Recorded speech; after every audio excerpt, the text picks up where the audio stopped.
Cauliflower வந்து cut பண்ணி 15 minutes hot வாட்டரில் பிளான்ச் பண்ணி எடுத்துருக்கேன்.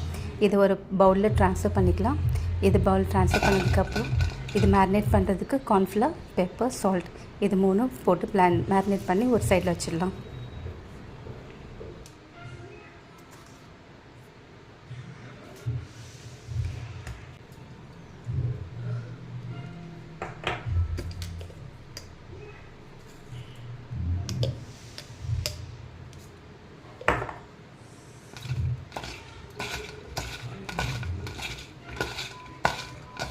பேன் சூடானதுக்கப்புறம் ஆயில் ஆட் பண்ணுங்கள்.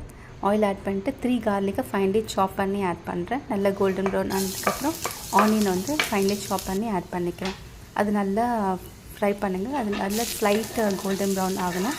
அது வந்து நல்லா ஃப்ரை பண்ணிகிட்டே இருங்க.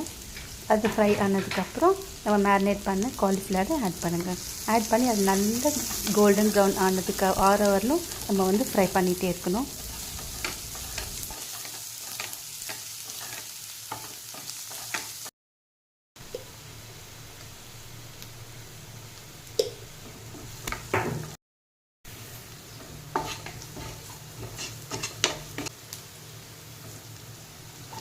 ஆனியன் நல்லா கோல்டன் ப்ரௌன் ஆனதுக்கப்புறம் மேரினேட் பண்ண காலிஃப்ளவரை ஆட் பண்ணுங்கள். இது நல்லா ஃப்ரை பண்ணணும். நல்லா கோல்டன் ப்ரௌனாக ஆகணும். அது வரலும் நம்ம வந்து மீடியம் டு ஹை ஃப்ளேம்லேயே வச்சு நல்லா வந்து ஃப்ரை பண்ணிவிடுங்க. இது இப்போ நல்லா ஃப்ரை ஆகிடுச்சு. இப்போ வந்து ஒரு சாஸ் ரெடி பண்ணணும். எதுக்கு நான் வந்து 1 spoon tomato sauce, soya sauce and schezwan sauce 3 mix பண்ணி இப்போ ஆட் பண்ண போகிறேன். அதை ஆட் பண்ணிவிட்டு கொஞ்சம் நேரம் ஸ்டர் ஃப்ரை பண்ணிவிட்டு அதுக்கப்புறம் ஹாட்டாக சர்வ் பண்ணுங்கள்.